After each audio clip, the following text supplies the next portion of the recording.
दुर्गेश जी शुरू कीजिए। दुर्गेश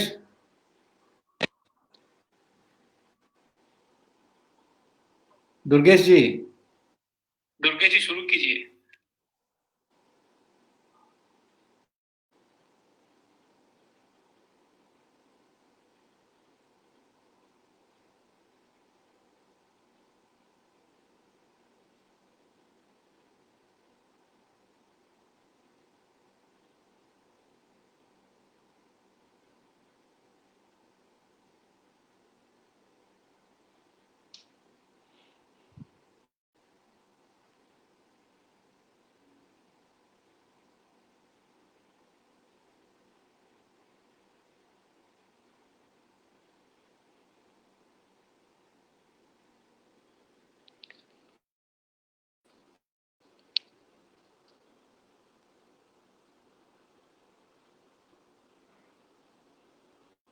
नमस्ते।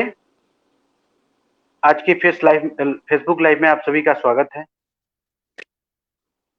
मैं दुर्गेश कुमार, अखिल भारतीय विद्यार्थी परिषद से।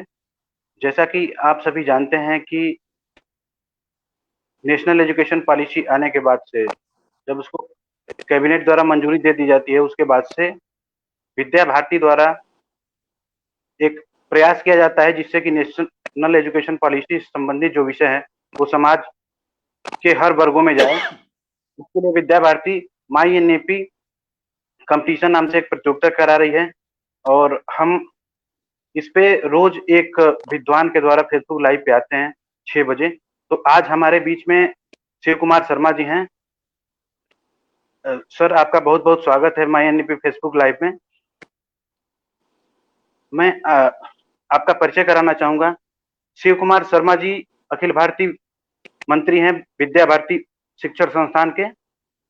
पूर्व में विभिन्न दायित्वों का उन्होंने निर्वहन करते हुए वर्तमान में अखिल भारतीय मंत्री का दायित्व निभा रहे हैं विद्या भारती उच्च शिक्षण संस्थान। अब मैं सबसे निवेदन करूंगा कि सर अपना मार्गदर्शन हम सभी कार्यकर्ताओं। सभी को सादर प्रणाम। मेरी आवाज जा रही है दुर्गेश जी? जी भाई साहब। तो आज अभी जैसा दुर्गेश जी ने बताया है, जिस विषय को लेकर के हम सब लोग इस फेसबुक लाइव पर चर्चा करने वाले हैं, माई एनईपी यानी नेशनल एजुकेशन पॉलिसी। एक 4 वर्ष के मंथन के बाद एक बहुत अच्छी राष्ट्रीय शिक्षा नीति इस प्रकार का निर्माण हुआ है। इस निर्माण के पीछे जिस प्रकार की भूमिका रही है, सामान्य समाज के अधिकतम लोगों का हम प्रतिभाग कर सकें। एक तो ये प्रयास समाज में इस प्रकार का एक मैसेज देने का, इस प्रकार का एक संदेश देने का प्रयास किया। ग्रामीण क्षेत्र से लेकर के बड़े से बड़े शिक्षाविद होंगे, अन्य जो विद्यार्थी होंगे, छोटी कक्षाओं में पढ़ने वाले या हायर एजुकेशन में अध्ययन करने वाले, और भी जिन्होंने शिक्षा के क्षेत्र में थोड़ा भी चिंतन किया है, वो समाज के प्रतिनिधि हैं, शिक्षा क्षेत्र के प्रतिनिधि हैं, संस्थान चलाने वाले लोग हैं, मैनेजमेंट निर्माण करने वाले लोग हैं, विविध प्रकार का इंफ्रास्ट्रक्चर निर्माण करने वाले लोग हैं। इन सभी प्रकार के लोगों की सहभागिता के बाद एक बहुत अच्छी शिक्षा नीति, एक एजुकेशन पॉलिसी ऐसी बन करके हमारे देश के सामने आई है। मैं थोड़ा इस बारे में जिन 1-2 बिंदुओं पर शिक्षा नीति में विस्तार से जाने के लिए पर्याप्त समय चाहिए। 4 साल के मंथन के बाद जिस प्रकार की नीति आई है, उसका समग्र विचार इस आधे घंटे के समय में नहीं संभव हो सकता, परंतु कुछ मोटी बातें, कुछ बिंदुओं के बारे में, इस शिक्षा नीति की कुछ विशेषताएं क्या हैं, उस पर थोड़ी चर्चा करूंगा। एक तो बहुत अच्छी बात जो होनी चाहिए और जो जेनेवा की डेलर्स रिपोर्ट से लेकर के सभी स्थान पर कहा गया कि education must be committed to progress and rooted to culture. शिक्षा कोई भी किसी भी देश की हो, वो प्रगति की तरफ लेकर के जाने वाली, युवाओं को प्रगति का संकेत देने वाली, कमिटेड टू प्रोग्रेस, परंतु रूटेड टू कल्चर चाहिए। अपनी जो हमारी सांस्कृतिक विरासत है, उस देश की जो सांस्कृतिक विरासत होती है, उसके साथ जुड़ी हुई अगर शिक्षा नीति नहीं होगी तो वहां से जो निर्माण होने वाली जो पीढ़ी है वो उस प्रकार के अच्छे नागरिकों के आधार पर खड़ी नहीं हो सकती। तो इस बात का एक ध्यान रख करके ये शिक्षा नीति भारत सेंट्रिक एजुकेशन यानी भारत केंद्रित शिक्षा इस प्रकार का एक बड़ा प्रयास किया गया है।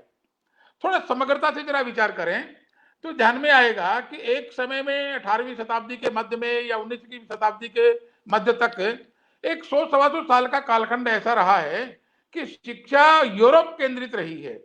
यूरोप के द्वारा, क्योंकि विश्व के एक बड़े भूभाग के ऊपर जो अन्य प्रकार से आधिपत्य था, उस सिस्टम के आधार पूरी की पूरी शिक्षा नीतियां किसी भी देश की को ना हो वो यूरोप केंद्रित होती थी।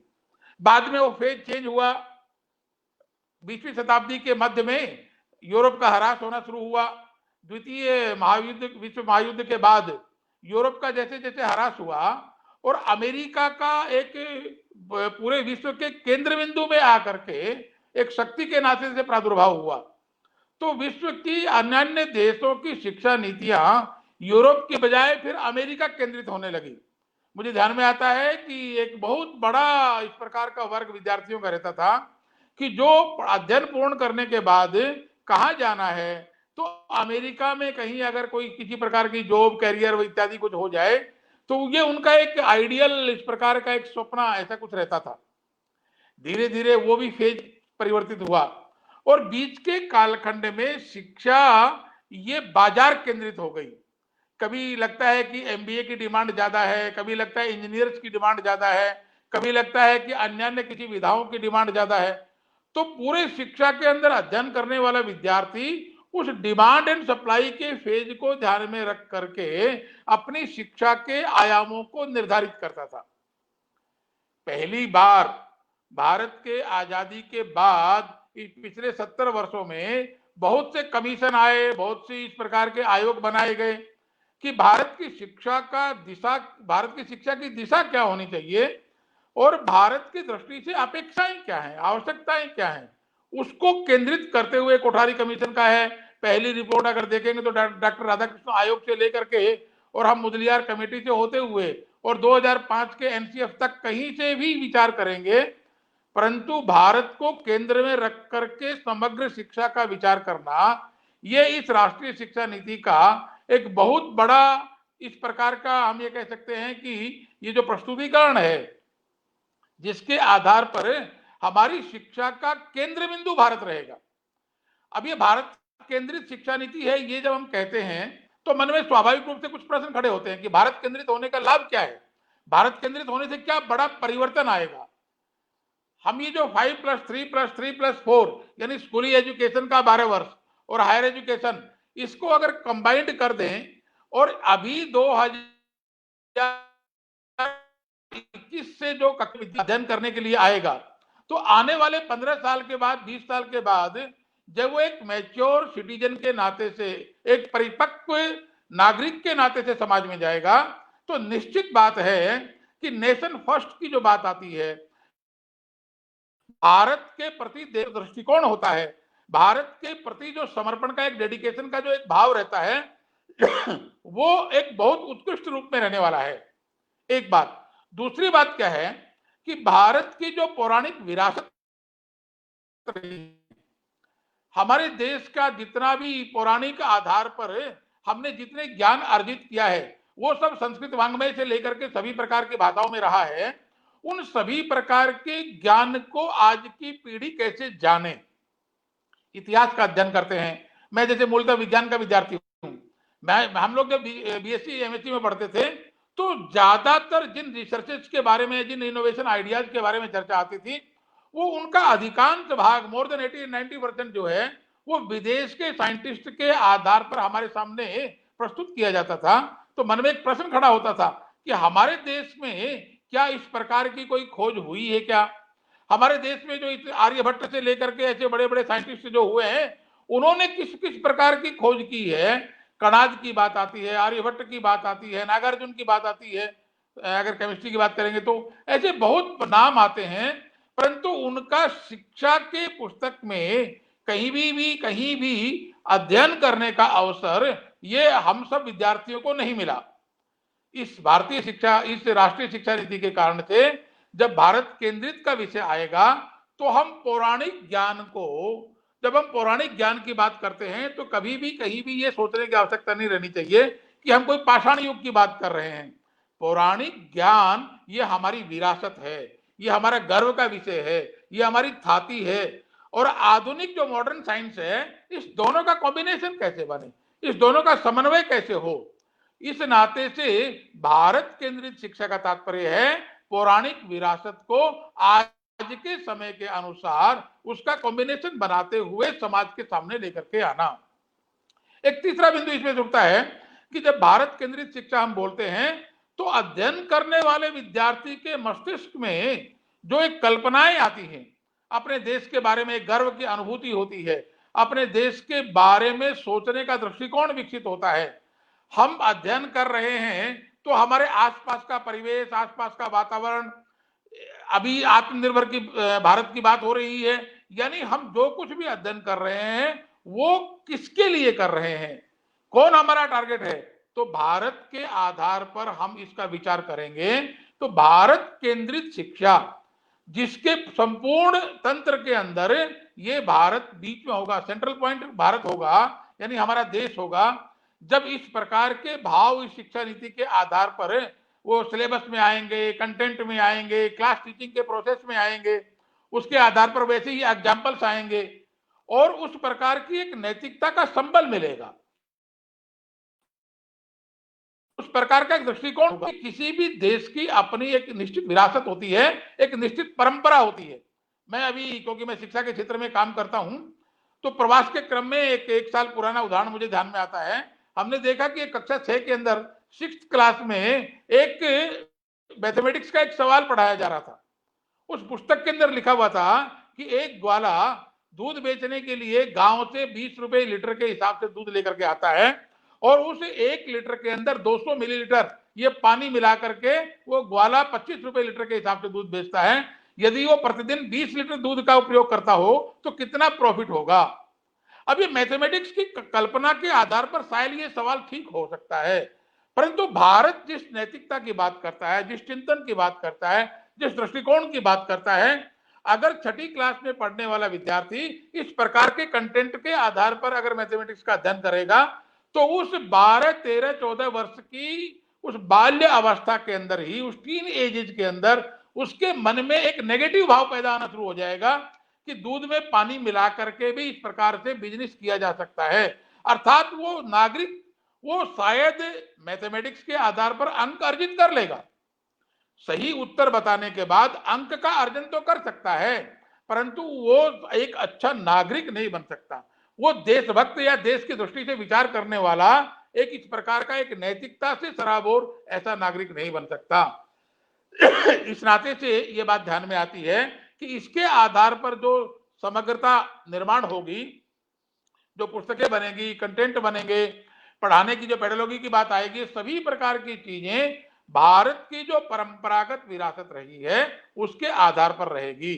एक दूसरा बिंदु इसके साथ में जुड़ा हुआ है कि बाल्य मन का समग्र विकास, एक होलिस्टिक डेवलपमेंट ऑफ चाइल्ड, ये भी शिक्षा नीति का एक विशेष आयाम है कि हम Bharat centric education with in holistic development of child, यानी समग्र विकास, शरीर, मन, प्राण, बुद्धि और आत्मा, ये जो पंचात्मक विकास माना गया है, पंचकोशात्मक विकास माना गया है, अन्नमय कोश से लेकर के आनंदमय कोश तक, इसका समग्रता से विकास कैसे हो। केवल शरीर ही समग्र नहीं है, शरीर को संचालित करने वाला मन है और मन भी केवल अपने आप में पर्याप्त नहीं है, तो एक प्राणिक शक्ति है जो मन को दिशा देती है, मन को चलायमान करती है, और वो भी अपने आप में पर्याप्त नहीं है, तो फिर बुद्धि है, उसका समावेश कैसे हो, उस बुद्धि की परिष्कृत कैसे हो। एजुकेशन डायमेंशन में हम लोग 3 चीजों की चर्चा करते हैं। पहला है इंफॉर्मेशन, दूसरा है नॉलेज और तीसरा है विजडम। ये इंफॉर्मेशन हमें अंक अर्जित करवाने में, परीक्षा का परिणाम देने में सहायक सिद्ध होता है, परंतु नॉलेज ये इंप्लीमेंटेशन का पार्ट है। हमने अगर किसी प्रकार के विषयों का अध्ययन करते हुए जो ज्ञान अर्जित किया है, वो अर्जित ज्ञान जीवन में उपयोग कैसे हो। परीक्षा में अगर प्रश्न आता है और इंफॉर्मेशन के आधार पर विद्यार्थी उत्तर देता है, परीक्षा का प्रश्न है कि सच बोलना या झूठ बोलना, उसको पता है कि सच बोलो, ये अगर लिख करके देंगे तो हमें अंक मिलने वाला है, इसी बात को ध्यान में रख करके वो सच बोलना चाहिए, इस प्रकार का उत्तर लिखता है। परंतु क्या जीवन में सत्यान्वेषी भाव, जीवन में वो प्रामाणिकता, वो नैतिकता, वो देशभक्ति, वो भाव, वो उस प्रकार की सत्य के प्रति आग्रही ये भाव उसमें आया क्या, ये नॉलेज का पार्ट है। यानी वो जो अर्जित इंफॉर्मेशन है वो नॉलेज में कैसे कन्वर्ट हो, और उस वो नॉलेज भी पर्याप्त नहीं है, वो सफिशिएंट नहीं है। तो शिक्षाविद कहते हैं कि उस नॉलेज के आधार पर जो विवेक निर्माण होता है, जो विजडम निर्माण होता है, इस एजुकेशनल ट्रायंगल के अंदर इंफॉर्मेशन है, नॉलेज है और उसके साथ में जुड़ा हुआ विजडम है। ये जो विवेक है ये डिसीजन मेकिंग पावर तैयार करता है। एक कंप्लीट पर्सनैलिटी डेवलपमेंट की जब हम बात करते हैं, जिस पंचकोशात्मक आधार पर अन्नमय कोश से लेकर के आनंदमय कोश तक शरीर, मन, प्राण, बुद्धि और आत्मा, इस समग्रता का जब होलिस्टिक डेवलपमेंट होता है, एक समग्र चिंतन खड़ा होता है, समग्र विकास होता है, तो वैसे विद्यार्थी विवेकशील होते हैं। वो उस विवेक के आधार पर वो निर्णय करता है कि मेरे जीवन के लिए, मेरे समाज के लिए, जो एक भारतीय मान्यताओं की जो एक परंपरा है, व्यष्टि से परमेष्टि तक, व्यक्ति है, परिवार है, समाज है, राष्ट्र है, संपूर्ण सृष्टि है और फिर परमेष्टि है, यानी जो आत्मिक शक्ति, आत्मचार्ते प्रथम तजेत की जो बात आती है, उस समग्रता को समेटने वाला जो भाग है, वो भाग उस विवेक के आधार पर जागृत होता है। तो कहने का तात्पर्य यह है कि जो होलिस्टिक डेवलपमेंट है, एक समग्र विकास की जो कल्पना है, वो समग्र विकास की कल्पना को प्रैक्टिकल रूप से इस राष्ट्रीय शिक्षा नीति के नाते से हम कक्षा शिक्षण के विविध आयामों में, विविध गतिविधियों में, विविध एक्टिविटीज में समाहित करके ले सकते हैं। इस नाते से ये जो दो प्रकार की बातें, यानी भारत केंद्रित शिक्षा और भारत की जो मान्य परंपराएं रही हैं, कश्मीर से कन्याकुमारी तक का, एकदम गुजरात से लेकर के, कच्छ से लेकर के और पूरा नॉर्थ ईस्ट यानी पूर्वोत्तर तक का जो हमारा भारत है, इस पूरे भारत में इतनी विविधताएं होने के बावजूद भी ये जो भारतीयता है, भारत माता है, भारत चिंतन है, भारत दृष्टिकोण है, भारतीय मान्यताएं हैं, भारतीय परंपराएं हैं, ये सभी एक केंद्र में रखती हैं, जोड़ करके रखती हैं।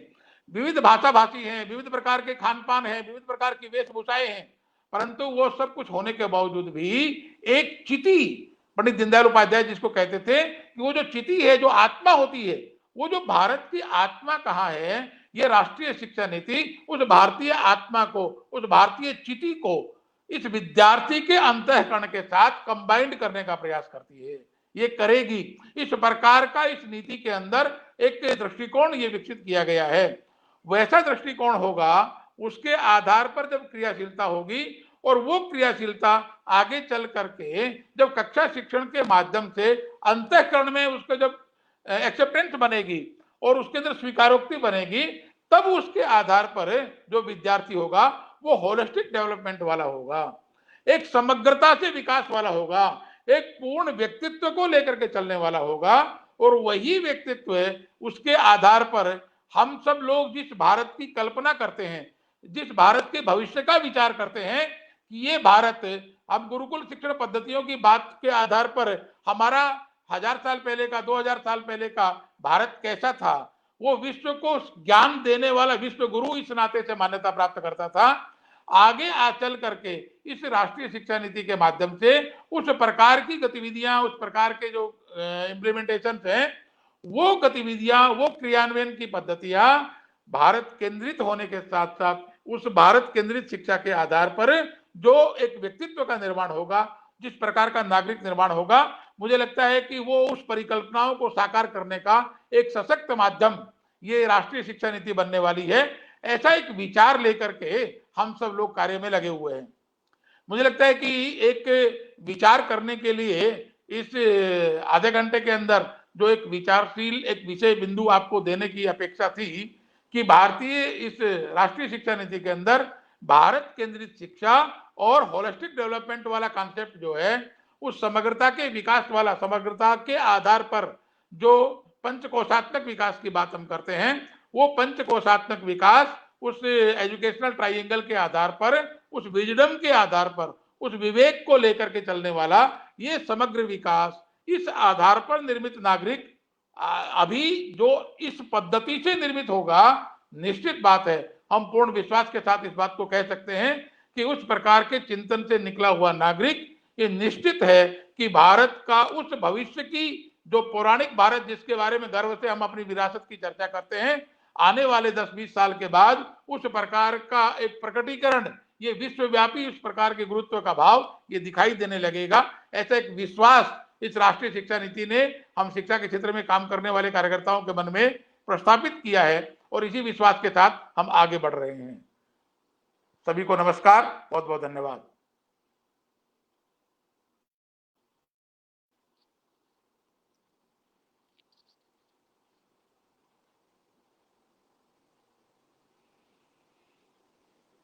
आवाज नहीं आ रही है दुर्गेश जी आपकी? बहुत बहुत धन्यवाद भाई साहब, आपने बहुत ही अच्छे ढंग से हम सभी को समझाया कि किस प्रकार से छात्रों के सर्वांगीण विकास हेतु भारत आधारित शिक्षा किस तरीके से बहुत जरूरी था, और देर से ही सही लेकिन काफी लंबे संघर्षों के बाद से नई शिक्षा नीति को कैबिनेट द्वारा मंजूरी मिल गई है। और हम आशा करते हैं कि हम सभी जिस परिकल्पना को लेकर आगे चल रहे हैं, निश्चित रूप से हम सभी उसमें सफल होंगे। आपका बहुत बहुत धन्यवाद कि आपने बहुत ही कम समय में हम सभी का आमंत्रण स्वीकार किया और हम सभी के मध्य अपना उद्बोधन दिया। आपके उद्बोधन से निश्चित रूप से हम सभी लाभान्वित होंगे। विद्या भारती और माई एनईपी की टीम आपका बहुत बहुत आभार प्रकट करती है। बहुत बहुत धन्यवाद। कल इसी समय फेसबुक लाइव के माध्यम से हम सभी के बीच में प्रोफेसर एससी शर्मा जी होंगे। Professor SC Sharma ji director हैं national assessment and accreditation council के। कल का जो विषय है वो रहेगा national education policy 2020 and reforms in assessment and accreditation. आप सभी का बहुत बहुत धन्यवाद। नमस्ते।